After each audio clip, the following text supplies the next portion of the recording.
हे दोस्तों, software developer को या सॉफ्टवेयर इंजीनियर को या प्रोग्रामर को जो भी कौन सी चीज सबसे अच्छी नहीं लगती तो वो है एरर या डिबग। और इसी एरर और डिबग को निपटारा करने के लिए या निवारण करने के लिए हमें टेक्निक इस्तेमाल करनी पड़ती है।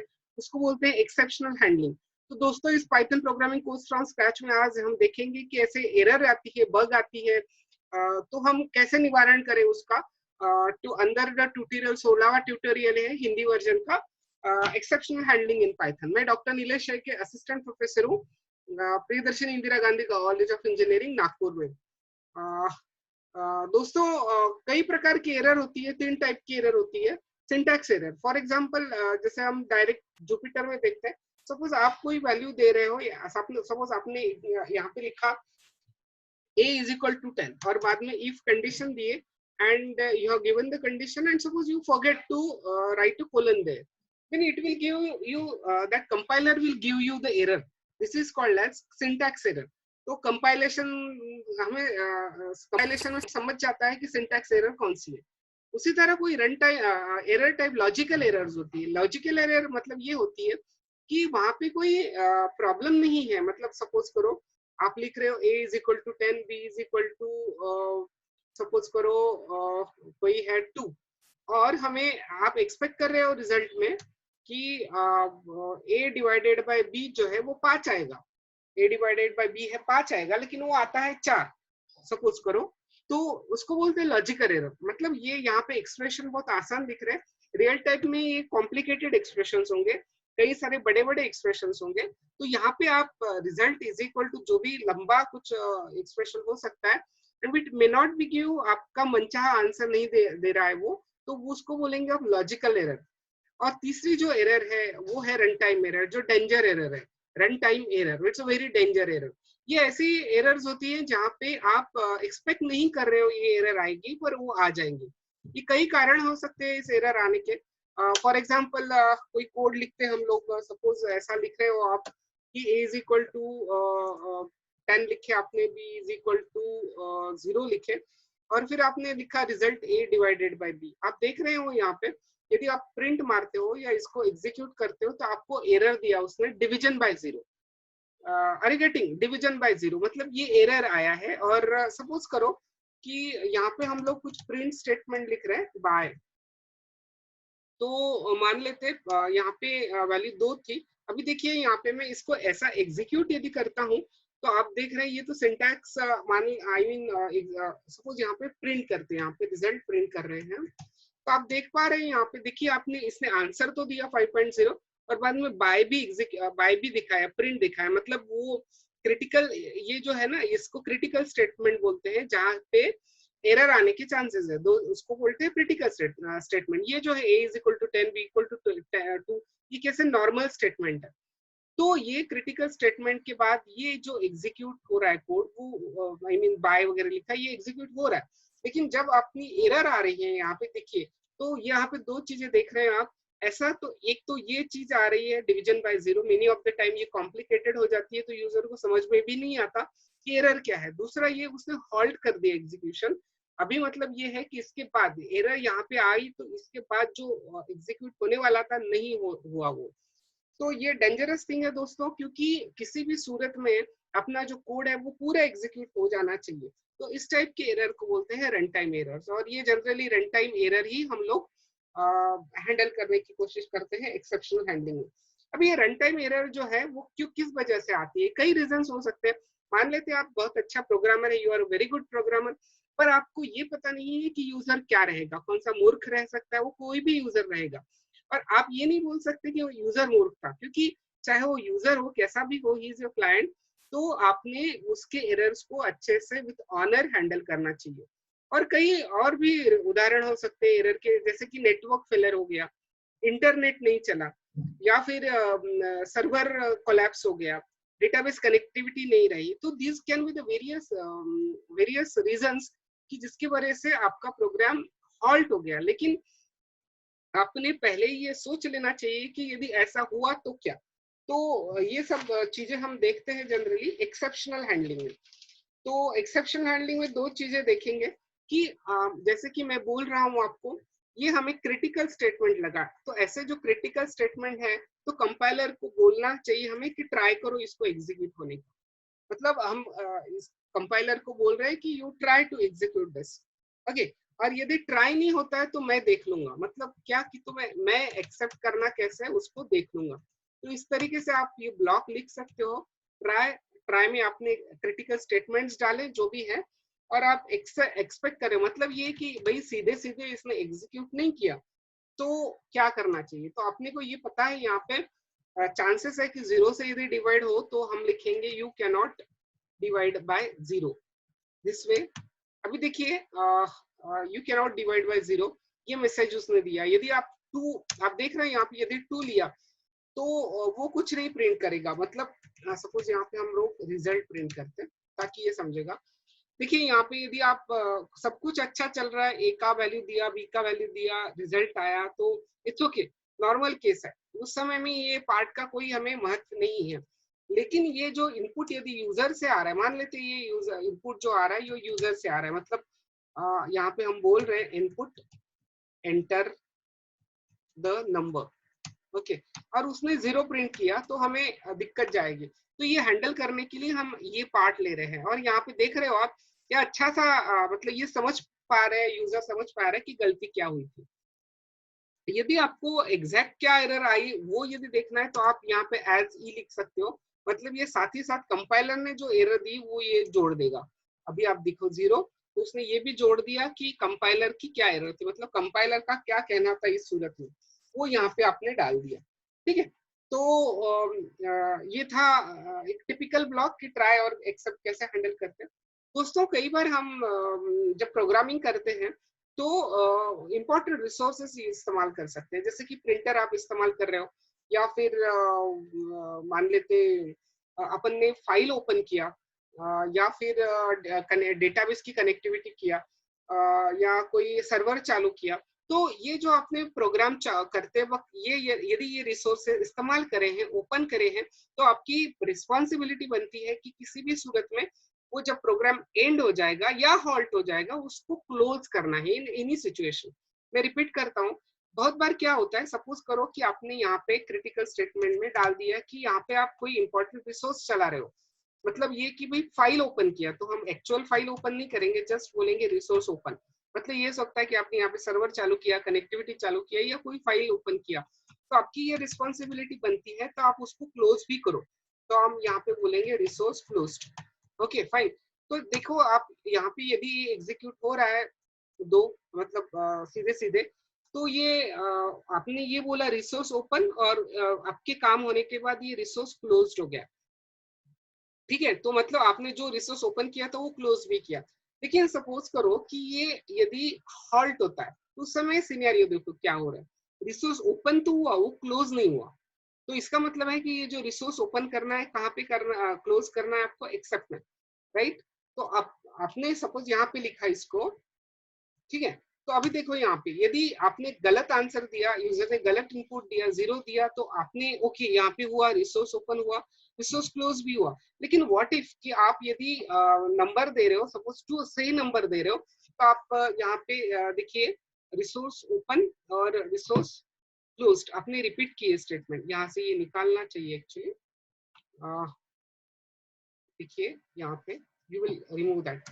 नाउ सी, आपने सही आंसर दिया, तो इस सिचुएशन में देखो, ये सूरत में देखो क्या हो रहा है, रिसोर्स ओपन हो रहा है लेकिन रिसोर्स क्लोज नहीं हुआ। इसका मतलब है कि ये एरर आएगा तभी ये रिसोर्स क्लोज होगा, अदरवाइज नहीं। और ये ऊपर लिखते हो तो आप एरर आती है तो एग्जीक्यूट नहीं होगा। इसका मतलब है हमें कोई सोल्यूशन निकालना पड़ेगा। तो पाइथन हमें एक यहाँ पे प्रोविजन कर रहा है कि हमें एक ब्लॉक लिख सकते हैं यहाँ पे जिसका नाम है फाइनली। फाइनली मतलब वो पार्ट जो किसी भी सूरत में एग्जीक्यूट होगा। मतलब देखिए आप, मैं यहाँ पे एक ही बार लिख रहा हूँ। अभी देखिए आप, सपोज आपने सही दिया तो रिसोर्स ओपन और रिसोर्स क्लोज्ड हो गया। यदि आपने गलत आंसर दिया तो भी वो रिसोर्स ओपन रिसोर्स क्लोज्ड होगा। मतलब फाइनली ऐसा पार्ट होता है आपके try and block, try exception का, कि जो भी किसी भी सूरत में एग्जीक्यूट होगा। Is it? मैं आशा करता हूँ कि यहाँ तक का आपको समझ में आया। अभी देखिए कि आपने जैसे देखा यहाँ पे कि ये हमें आंसर दे रहा था, एक बार मैं गलत आंसर दे दूं यहाँ पे, ये दे रहा है आपको डिवीजन बाय जीरो। तो जरूरी नहीं है कि हर टाइम टाइम आपको डिवीजन बाय जीरो ही आए। मतलब ये हो सकता है कि आप सपोज कि यहाँ पे सपोज जीरो की जगह के ऐसा कुछ रैंडम वेरिएबल दिया है, या जीरो की जगह कैपिटल ओ या छोटा ओ यहाँ पे प्रेस किया गया, तो वो एरर मारेगा। और एरर क्या है देखो, इनवैलिड लिटरल फॉर इंटीजर, ये समथिंग ऐसा कुछ मैसेज है जो आपको ये जनरल यूजर को समझ में नहीं आएगा। तो मतलब पहले था डिवीजन जीरो, ये अलग ही है। तो उस समय हम ये कर सकते हैं कि भाई ये प्रकार के स्पेशलाइजेशन, मतलब ये प्रकार का प्रॉब्लम आता है तो कैसे हैंडल करें। तो या फिर डिवीजन बाय जीरो आया तो कैसे हैंडल करें। मतलब ये है कि सपोज करो कि एक्सेप्ट डिवीजन बाय जीरो आता है, तो हम यहाँ पे लिख सकते हैं zero division, sorry division zero division, spelling गलत हो रही है, डिवीजन एरर एज ई, और हम यहाँ पे जोड़ देंगे प्रिंट स्टेटमेंट देंगे, और ठीक है, और यहाँ पे you can not divide by zero, और हमें यहाँ पे वैल्यू एरर आ सकता है। मतलब यहाँ पे देखो ये इंट कुछ बोल रहा है लिटरल, आप मतलब एक्सपेक्ट कर रहा था वो इंटीजर, आपने दिया स्ट्रिंग, तो ऐसी वैल्यू एरर आती है, तो हम उसको बोलेंगे value error, value error as, ये स्टैंडर्ड एरर्स है। तो यहाँ पे गिव द इंटीजर वैल्यूज, इस प्रकार से। तो मैं समझाने की कोशिश करूंगा आपको। देखिए मैं क्या बोलने की कोशिश कर रहा हूँ। देखिए आपने सपोज ये एग्जीक्यूट किए इनवैलिड सिंटैक्स, आपने कोलन नहीं दिए, सिंटैक्स एरर थी।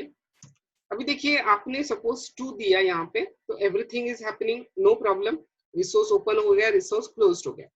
लेकिन सपोज करो कि आपने यहाँ पे जीरो दिया, तो देखिए ये जो एक्सेप्शन था वो यहाँ पे नहीं आया है, वो यहाँ पे आया है, क्योंकि इसने उसको हैंडल कर लिया। You can not divide by zero, meaningful statement दिया, राइट मतलब ये यहाँ पे नीचे आया ही नहीं वैल्यू एरर पे, ये एक्सेप्शन ने इसको हैंडल किया। सपोज अभी हम लोग इसको देखते हैं, रन करेंगे और इसको वैल्यू देंगे। ये यहाँ पे पाइथन एंगेज है इसलिए सॉलिड सिंबल है, वेट करना पड़ेगा पड़ेगा हमको जब तक वो हॉलो नहीं हो जाता, या ज्यादा देर तक रहा तो हम कर्नल यहाँ पे रिस्टार्ट करना होता है। Let us wait for it. नहीं हो रहा है तो वो हम रिस्टार्ट मारेंगे इसको। कई बार मेमोरी हैंग हो सकती है, तो उस सिचुएशन में हम लोग कर्नल को हैंग करते हैं, आई मीन स्टॉप करते हैं।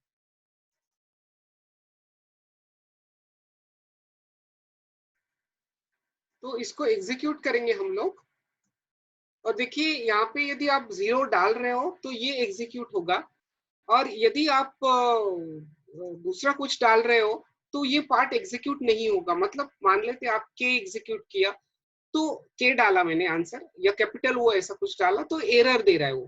क्योंकि ये कैसे हुआ, यहाँ पे ये स्पेशलिस्ट डॉक्टर हो गया। मतलब आपको डेंटिस्ट का आपको लग रहा है कि दांत का प्रॉब्लम है, तो आप डेंटिस्ट पे गए, वो डेंटिस्ट के पास गए तो उसको हैंडल कर लिया, लेकिन आपको ये फील हो रहा था कि दांत का प्रॉब्लम है, और लेकिन वो प्रॉब्लम एक्चुअली ईयर का था, तो ईयर वाले का आपने एक्सेप्शन डाला ही नहीं यहाँ पे।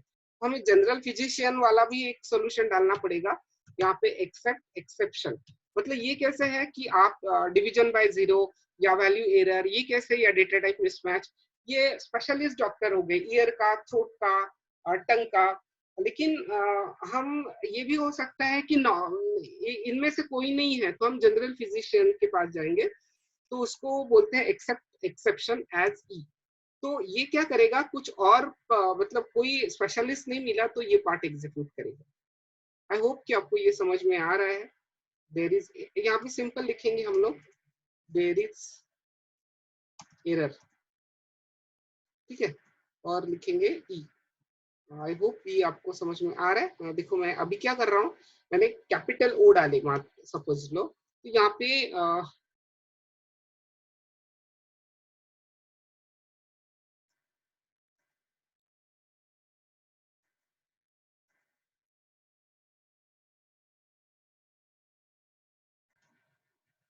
मैं इस चीज को रिपीट करता हूँ, मैं ये बोल रहा था आपको कि ये जो है ये स्पेशलाइज्ड कंडीशन है, मतलब ये है कि आपने इस एरर के लिए निकाली यदि उसमें जीरो यदि गलती से प्लेस हुआ। मतलब एक बार देखिए, मैं यहाँ पे यदि जीरो लिखता हूँ तो ये हो जाएगा रिजल्ट a बाय जीरो, तो ये वाला एग्जीक्यूट होगा, you can not divide it by zero. और यदि सपोज गलती से और कुछ प्रिंट हो गया, जैसे p प्रिंट हुआ, तो देखिए ये एरर दे रहा है आपको, there is a value error. मतलब ये इंडिविजुअल है कि ऐसा एरर आया तो ये एग्जीक्यूट होगा, ऐसा एरर आया तो ये एग्जीक्यूट होगा। लेकिन जैसे मैं बोल रहे कि प्रेडिक्ट नहीं कर सकते कि कौन सा एरर आया, तो इसके लिए ये जनरल फिजिशियन है। दूसरी इसके अलावा और कुछ एरर आई तो ये एग्जीक्यूट होगा, राइट। और जो कंपलसरी पार्ट है वो यहाँ पे एग्जीक्यूट होगा। इस तरीके से सब कुछ अच्छा रहा तो कोई इशू ही नहीं है।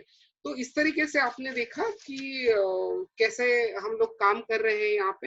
यहाँ पे मैं एक बार आपको और बताना चाहता हूँ, सिंटैक्स एरर मतलब आप कुछ कोडिंग में एरर आई, कोलन छूट गया या फिर प्लस कॉमा का प्रॉब्लम आया, तो सिंटैक्स एरर है। यदि आपका लॉजिकली आंसर गलत आ रहा है, सिंटैक्स एरर नहीं है, तो लॉजिकल एरर है। और रन टाइम में एरर जो आ रही है हमें कि लॉजिकली हमें आंसर मिल रहा है, लेकिन कुछ यूजर की वजह से उसने गलत इनपुट दिया, इंटरनेट नहीं है, डेटाबेस कनेक्टिविटी छूट गई है, या नेटवर्क फेलर है, इस टाइम से जो एरर आ रहे हैं वो रन टाइम एरर है। और हमने कोड देखा यहाँ पे ट्राई, और फाइनली में हम लोग लिखते हैं try run this code, error आती है तो एक्सेप्ट करो, यदि एरर नहीं आती तो एल्स पार्ट भी हमें दे रहा है, और फाइनली मतलब सब कुछ अच्छा रहा या नहीं भी अच्छा रहा तो ये पार्ट जरूर एग्जीक्यूट होगा। तो इस तरीके से हम लोग एक्सेप्शन हैंडलिंग करते हैं, जो भी एरर आई उसका निवारण करती है। तो आई होप कि आपको अच्छा लगा होगा। आप प्रोग्राम कीजिए, प्रैक्टिस कीजिए, चैनल को लाइक कीजिए, सब्सक्राइब कीजिए। मैं आशा करता हूँ कि आप सब्सक्राइब करेंगे, क्योंकि मैं बहुत एफर्ट्स ले रहा हूँ आपका प्रोग्रामिंग बढ़ाने के लिए। Thank you very much guys, thank you.